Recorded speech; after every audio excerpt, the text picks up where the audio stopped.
Welcome back to the cockpit, our C-47 here in part 2 of our over the hump flight. You can see we still got some mountains to contend with here off our nose. We've just lost our signal to the NDB at Xingbuyang, and we'll be tuning in the Yunnan NDB here on 520. 520 there, and we're not quite in range of that, but that will come in soon. I went ahead and switched to the aux tanks. We'll burn some fuel out of those. Try to burn those down to around 30 gallons before we switch back to the mains.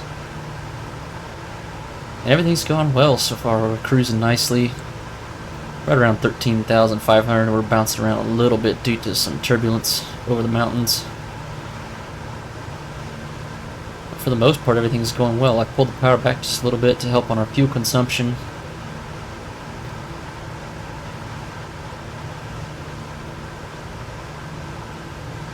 And this is the part where we need to be worried. You can see how high our mountains are here. As I said earlier, our safe altitude on this leg is 13,500. That's why we're staying at that altitude.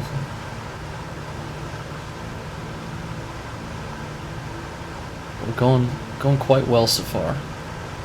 Engines are running nicely. No issues with the airplane at all.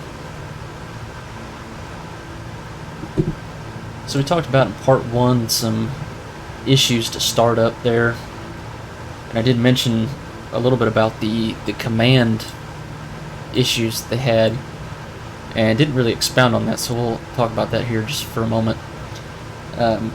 You had General Brereton, who was in charge of the 10th Air Force, as we mentioned, and you had General Stilwell in charge of the China-Burma India Theater.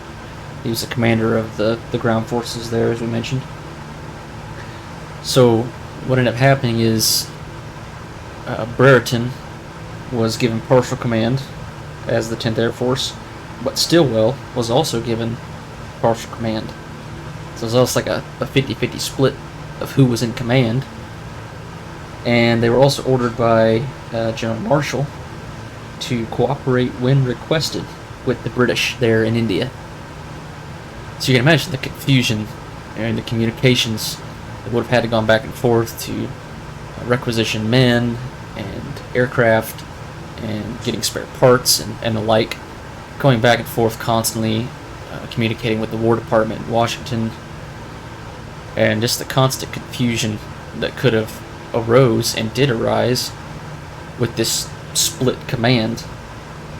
Now eventually that was changed. General Stilwell was no longer a part of commanding that ferry route because he didn't need to be. The 10th Air Force was perfectly capable of taking care of that logistical issues there, and without the need to involve Stilwell. And he had other things on his plate anyway that he needed to deal with. So there was that issue to deal with, as well as the other ones we mentioned. The poor living conditions for the crew, the lack of airplanes, even the lack of spare parts that I briefly mentioned. Spare engines were hard to come by. They even went so far as to take engines that were destined for P-43 fighters that the Chinese Air Force had, and took those engines, requisitioned them to use for the C-47 transports. So those Pratt & Whitney 1830s that were supposed to go on fighter planes were modified to fit the C-47s. So really kind of they needed to be innovative and come up with different ways to get supplies. When you're 12,000 miles away from home, it's a little bit difficult to get things. And that was, again, a contributing factor to the morale issues that they had. Post supplies weren't really available, so the men couldn't write letters home, they couldn't receive letters from home, they were isolated. And when they saw their airplanes, their best pilots, being transferred to different places. Most of the time, they were getting transferred to fly over North Africa because, in 42, in the summer of 42, Rommel was getting into North Africa and making moves there. So the Army Air Force transferred Brereton along with transport planes and pilots to that field. So the ones that stayed behind, the ones that watched all these guys leave, watched their airplanes leave, they felt that they were isolated. They felt that they were really illegitimate children of the 10th Air Force. That's what they called themselves. They didn't feel like they were a part of the team.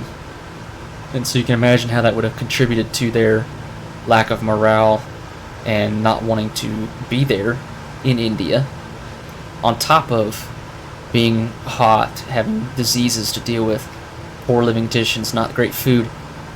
Just wasn't a good time for these guys. Now eventually when they did get airplanes and they did get supplies, it was a little bit better for them. But the hour requirement at the time was 650 hours, and then they could go home. So early on, they tried to get those 650 hours as fast as they could, overworking themselves, having fatigue, and of course, along with fatigue comes mistakes. So some of them, in attempting to do that, didn't get to go home because they crashed somewhere. But later on, that was changed to 750 hours and a certain amount of time in the field. I believe it was 8 or 9 months that they had to be there in the field. So that kind of put a stop to them rushing, trying to get their hours, and being able to go home after 3 months of flying.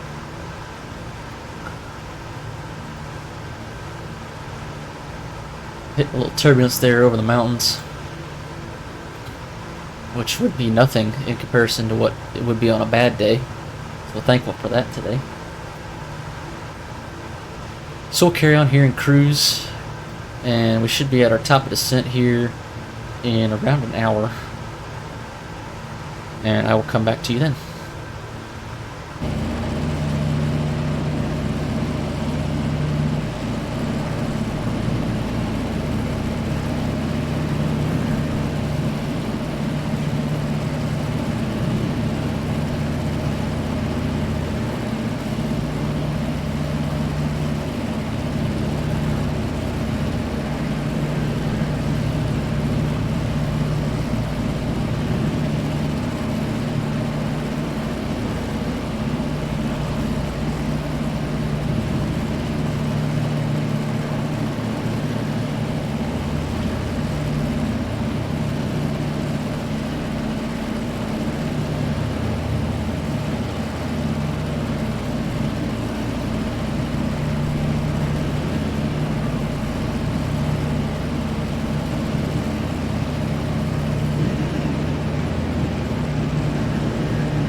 Here we are again, just about to start our descent. We've passed one of our waypoints. There you saw a large lake. I believe it's called Urhai Lake. And we're past our last really tall point. I didn't think we were going to clear it there just visually, but we cleared it by about 1,500 feet. But it did not look like we were going to make it. So I'm going to go ahead and start descending a little bit early. We'll get down to our safe altitude, which is 9,500 on this portion. And we're keeping an eye on our radio compass here. This is tuned to, again, the Yunnan Yi NDB. Once that starts to swing around, we'll alter our course just a little bit to 105 degrees. We switched over to our main tanks. Still about 65 gallons there in our mains, and 30 gallons in our aux tanks. Should have plenty of fuel. Make sure our cow flaps are off for our descent. Again, don't want to shock cool our engines. So go ahead and pull the power back just a little bit to 25 inches. And point the nose down into a little bit of descent. Around 500 feet a minute is good. And again, we'll just go down to 9,500. That's our safe altitude, level off. And then as we get closer to Kunming, we'll start descending again. We'll get within about 30 miles or so of Kunming. Our wind's still coming out of the west to about 270, 271. Not much of it, about 2 knots of wind. So we will take, I believe this runway 21 is what we'll land on there in Kunming. We'll have 7,200 feet of gravel to play with, so plenty for our C-47 here.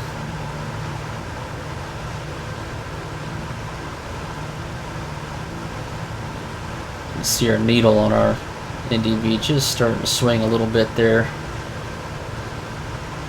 We'll wait to alter our course.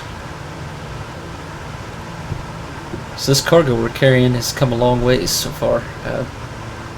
This fuel was in Calcutta, then up to Dinjan, now almost to Kunming. But that's not that far compared to some of the other cargoes. A lot of the cargo would land in Karachi, which is to the west of India. It's in what is now Pakistan.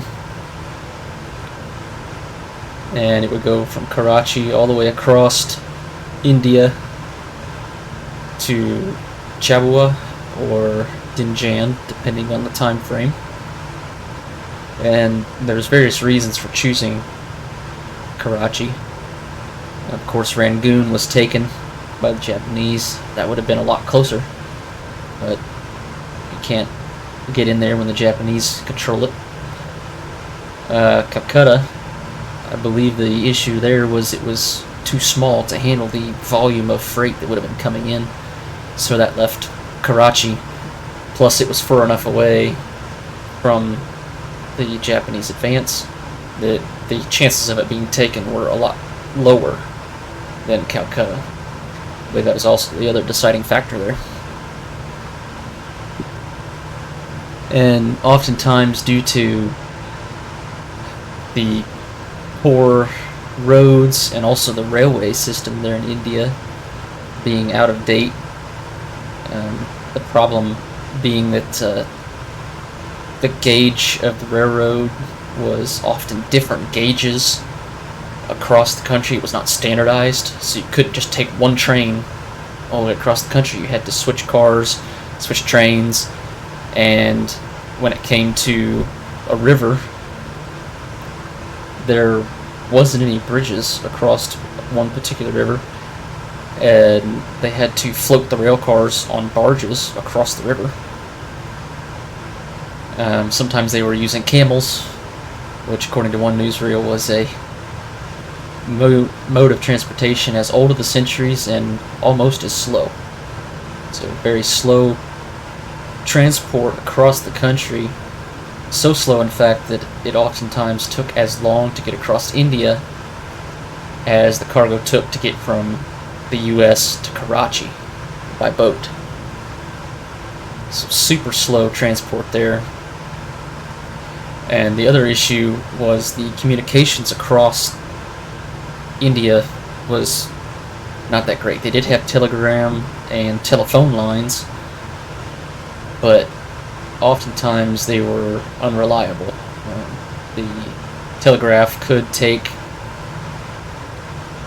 sometimes up to 2 weeks getting to the receiver, the person that it was intended to get to. And the telephone lines often were unreliable as well, leaving the Allies there to rely on their radios, which worked most of the time unless there was weather or range issues there, which of course there always was. So communications was an issue. There's our NDB just swinging around there. We'll wait till it's on our tail and we'll change course to 105. And that should get us over to Kunming. Coming down through 12,000 feet just about. Just a nice easy descent.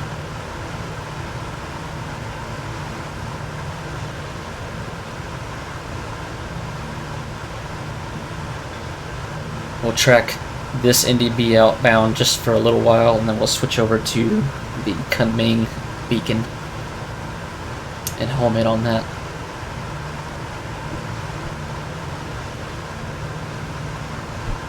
Keep our power set at 25 inches. As we're descending, of course, the manifold pressure coming back up, so we have to pull the throttle out to keep that power setting.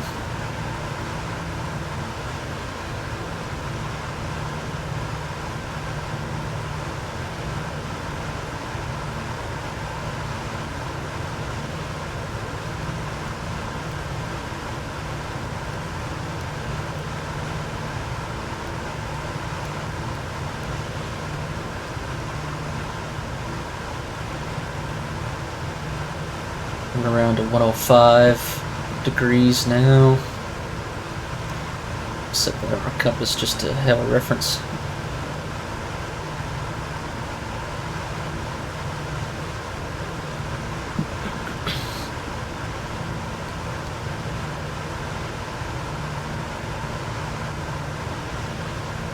We come down through 10,500.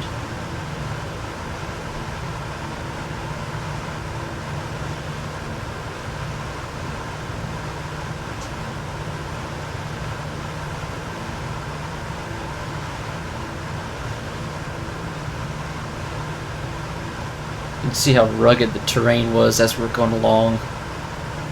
Not a lot of options for emergency landings. If you could find a valley or something, but in bad weather with low visibility, that's going to be pretty much impossible. So you best just hope that your Pratt & Whitneys carry you to your destination successfully.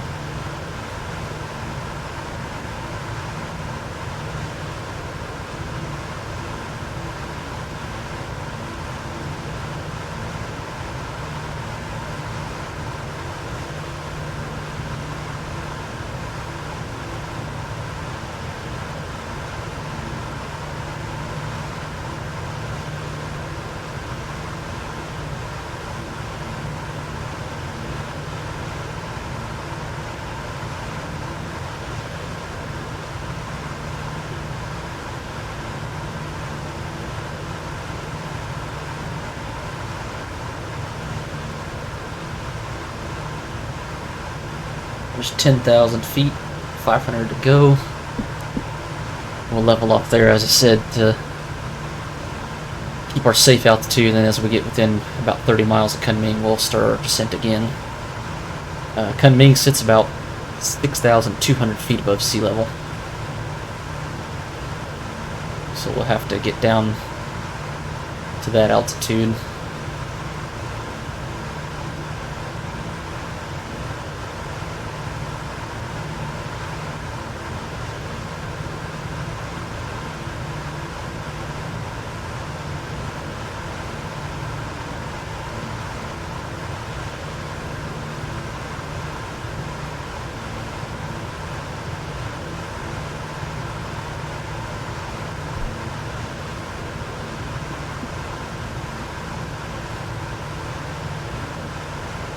Start easing back on our pitch control here.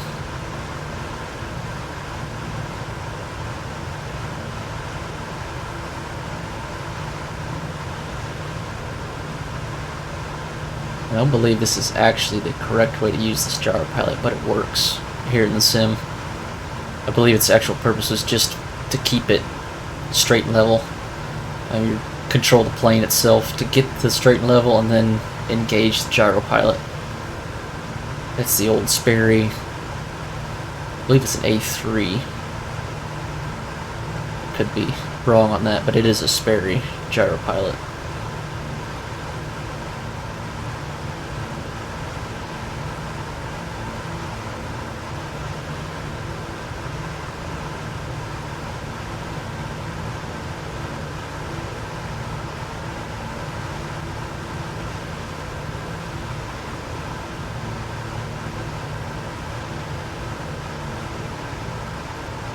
We're about at 9,500. Trying to level off here. A little bit high yet. Ease down there. And the NDB is pretty much right off our tail right now, so we'll go ahead and try to tune in Kunming at 327. 327. And it's not in range yet, but we'll just stay on this course 105 until it does come in range.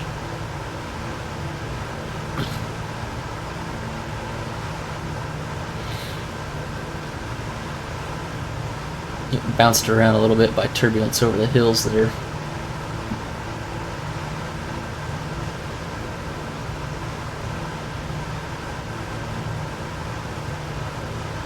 Our radar altitude here is indicating we're about 2,000 feet above ground, or AGL.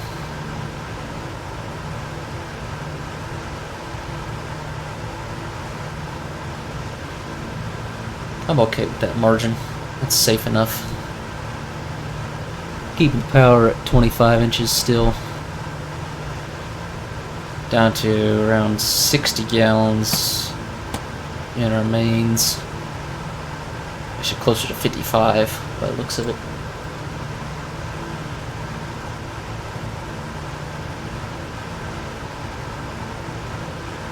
I just realized I read our altimeter incorrectly. We're at 10,500. We want to be at 9,500. I wasn't holding my mouth right when I was looking at it.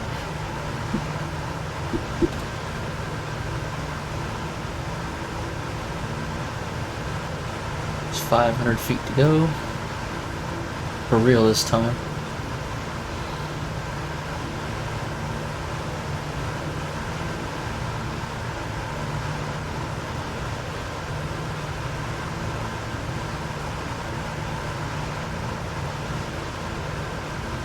There's our beacon just coming in for Kunming, so we're right on course. Pointed straight at it.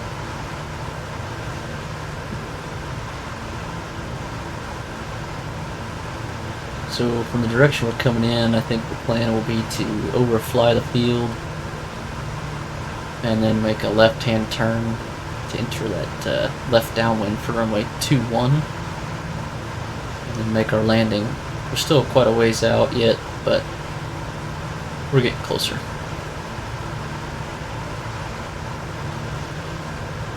Go ahead and start leveling off here.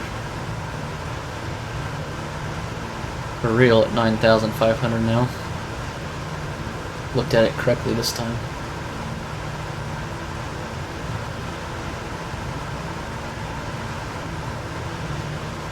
Fighting a little bit of turbulence down here, pushing us around. So we just have to be happy with that for now.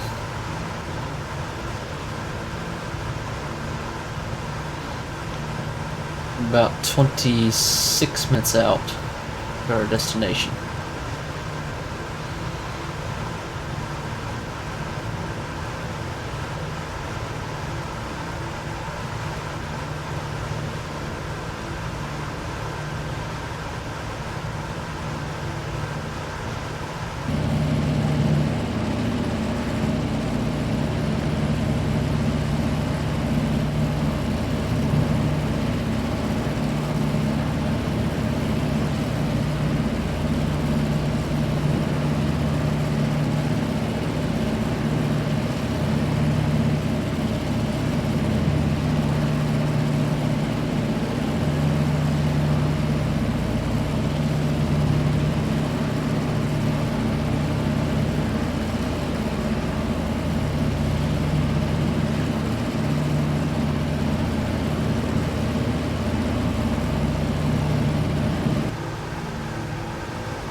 Alright, so we're now about 30 miles out from Kunming. We'll go ahead and just start easing our descent down. Lots of turbulence in these hills.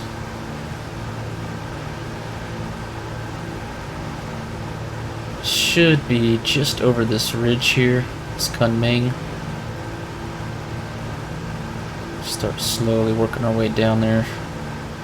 Again, the field is 6,200 feet above sea level, so we'll go down to 7,200, so we can be 1,000 above the field elevation.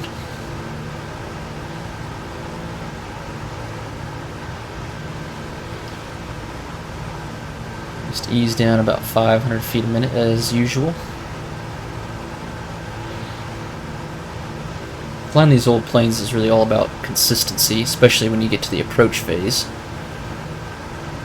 When you have an engine that doesn't like the power to be chopped and you don't have any speed brakes to throw out, like in a modern airliner, you gotta be thinking ahead, planning ahead for your approach, your descent phase.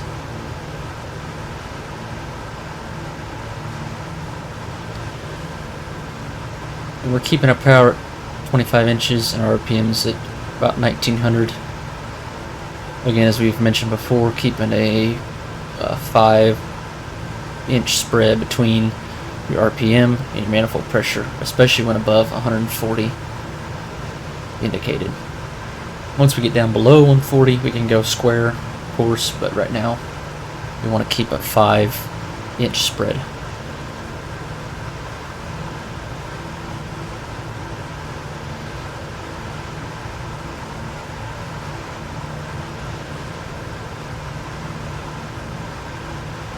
As we get closer, we'll be looking for a lake,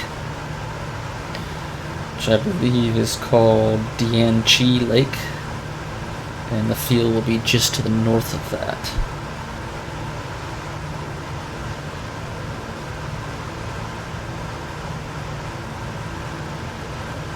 Getting bounced around quite a bit out here.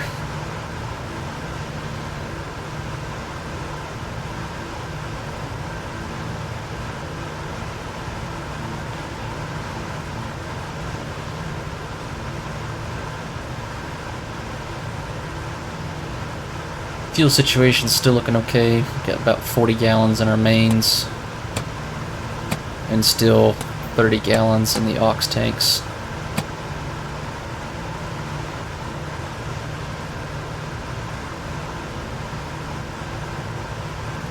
That's plenty of fuel for where we're going.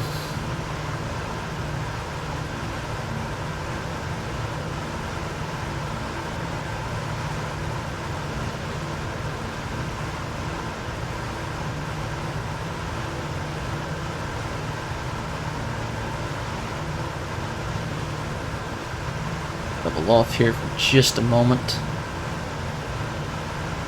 We'll clear that peak there. Getting a little too close for comfort.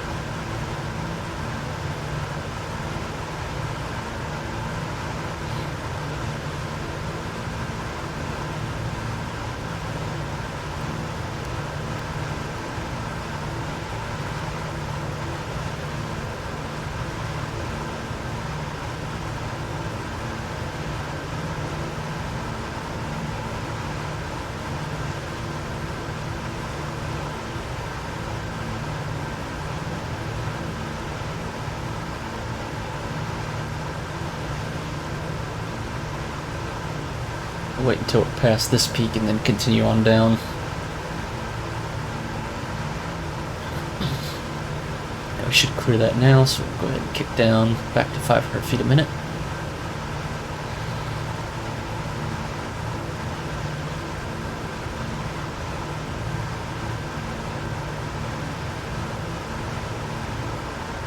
Go, coming down through 8,500 now. Just about 1,000 to go. 1,300 really. Hull temps are looking okay. Cylinder head temps are not getting too cold, so it doesn't appear that we're shock cooling the engines.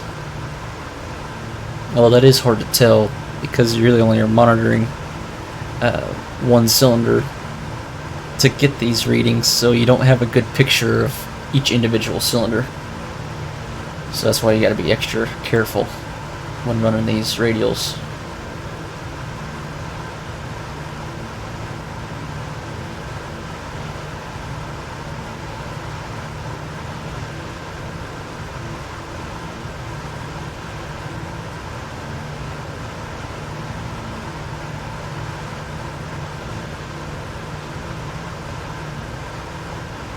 Getting awfully close to those mountains there.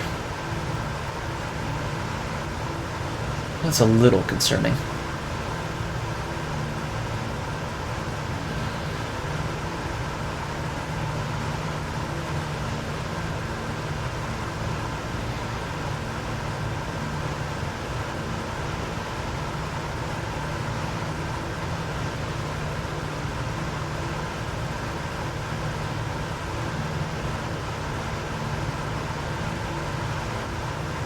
Coming up on 8,000 feet. We'll just keep this descent going.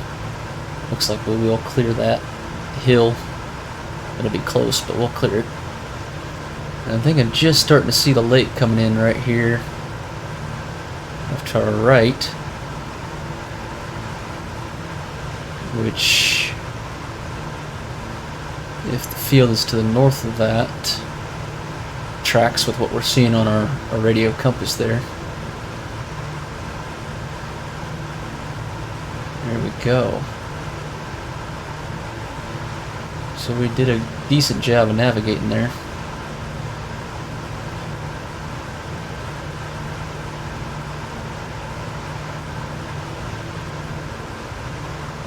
We'll correct our course just a little bit.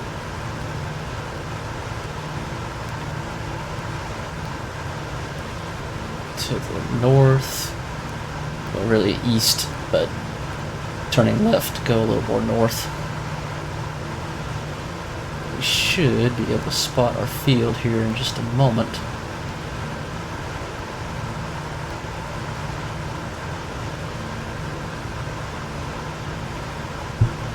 Make sure our power stays at 25 inches so we don't go too fast. Let's see.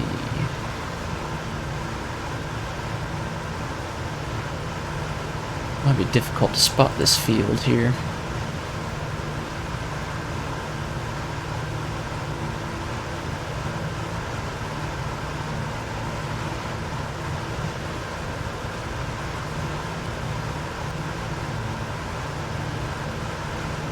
We'll go ahead and take our autopilot off here and hand fly. Go ahead and switch our hydraulic selector to the aft position. A little too aggressive there on the descent.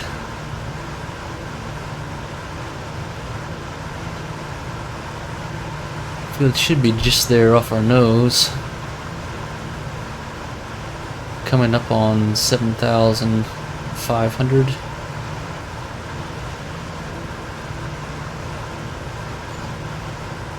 Is that? I think that might be it. Just there. Yes, I think that's it.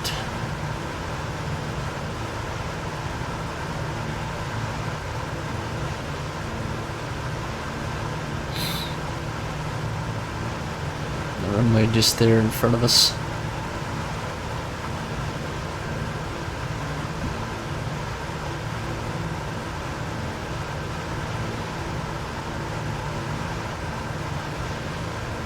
As I said, we'll just overfly the field here.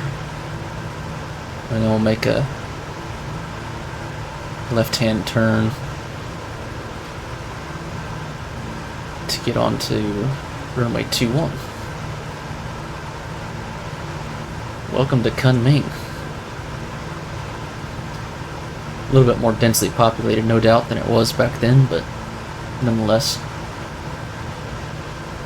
quite the ramp over here.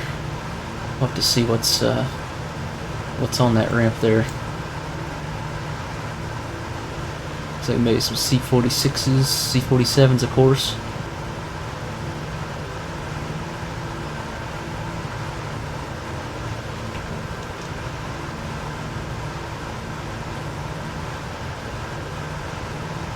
And we're just crossing over the field here.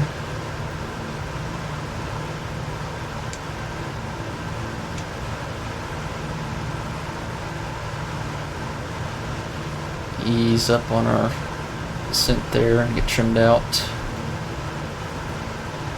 I'm going to go ahead and pull the power. Make sure we'll just leave it there. We got to slow down just a little bit.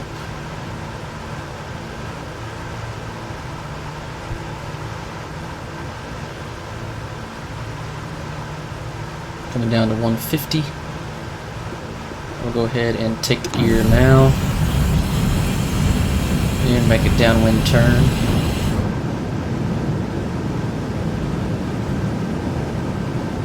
So we're just 140, coming down nice and slow.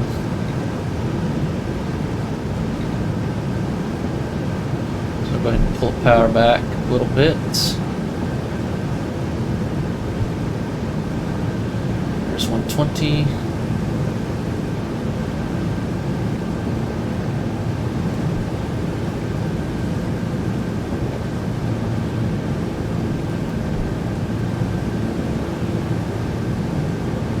Should be able to make a nice sweeping turn here. Go ahead and take 1 notch flaps while we're out here.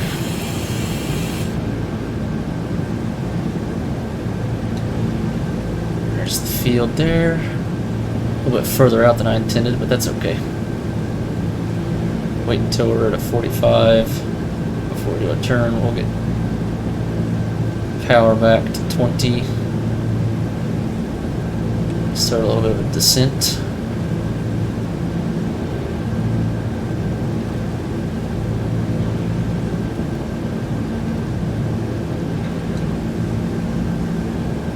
Go ahead and start our turn to base.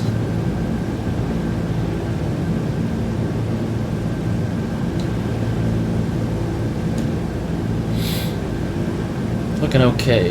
There's a massive rail yard there below us. Coming down nicely, 500 feet a minute. About 100 miles an hour, that's pretty good. Do our pre-landing checks. Gas is on main tanks, undercarriage is down and locked. Mixtures coming up to auto rich. Fuel pumps on. And cow flaps to trail.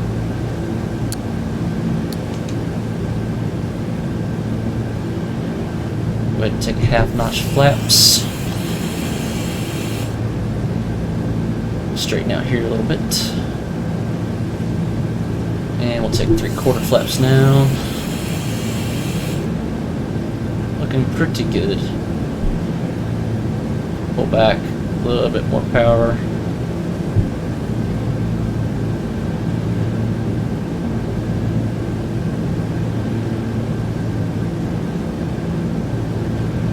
Ourselves lined up here,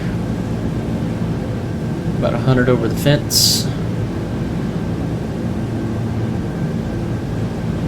Ourselves straight.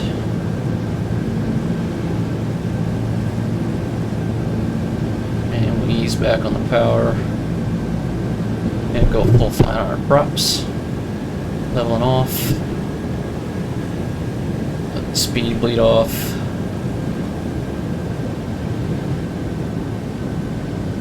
And we have touchdown. Keep on runway here with the rudder.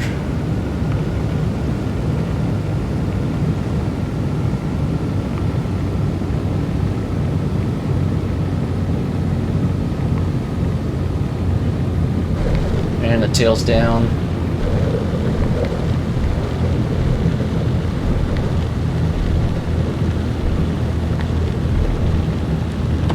On the brakes. Get her slowed down here.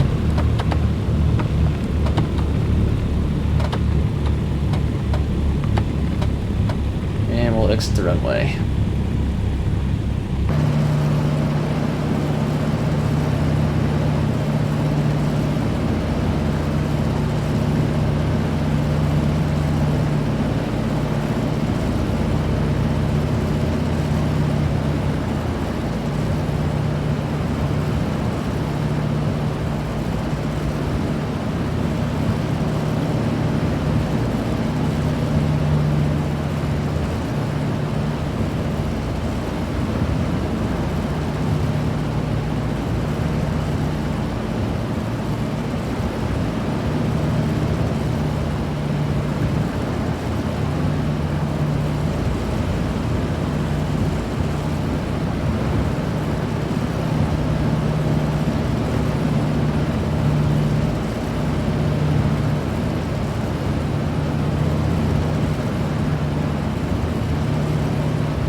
take this path to the left here.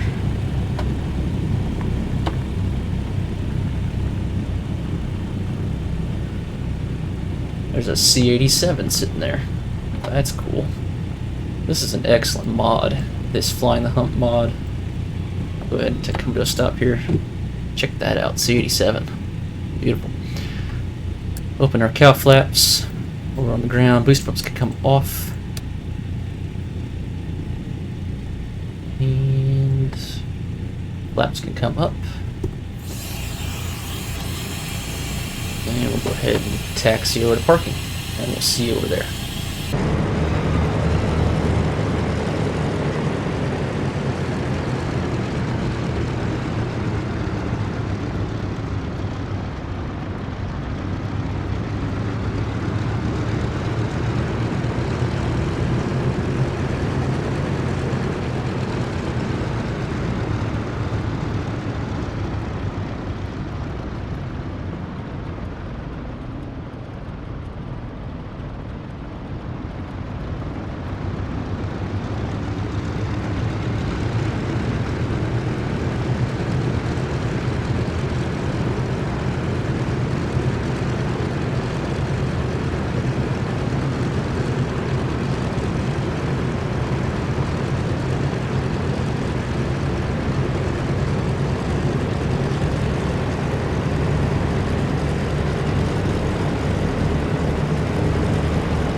We've found ourselves a parking spot here at Kunming.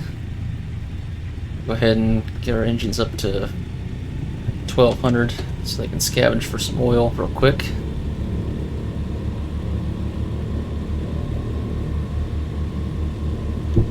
And we've got lots of activity going on here. We've got a C-54 over there. We've got another C-47 over here getting unloaded. And if you look just over here, see if I can get the camera in the right spot here. Oh, there's another C-87 just over here. There's C-54 out there. Lots going on in Kunming today. 4 engines of scavenged for oil. We'll go ahead and do our shutdown. Generators can come off. And we'll go ahead and pull the mixture on the left engine.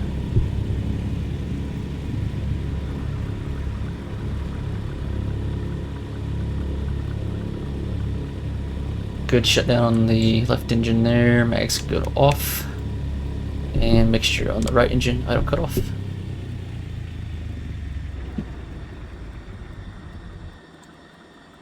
And a good shutdown there on the right engine. Shut that off. Go to battery cart, shut the batteries off. To be honest, master come off, beacon can come off, and nav lights can come off. We'll secure the aircraft, get the cargo doors opened up, and we'll get unloaded. Well, thanks for tagging along with me today on this over-the-hump flight. I hope you enjoyed it. Hope you enjoyed the little history lesson that went along with it. I think we're going to do a little bit of a series on this. Let me know in the comments below if I should or not. And just kind of follow along. So we talked about the startup of it in this video. Perhaps we'll go along down through the years, different things that happen, changes of command, talk about the fighter aspect of it with the American Volunteer Group. Just let me know if we should do that in the comments below. If you enjoyed the video, leave a comment as well. I always hope you enjoyed this video on Fly to the Past, and we'll see you next time.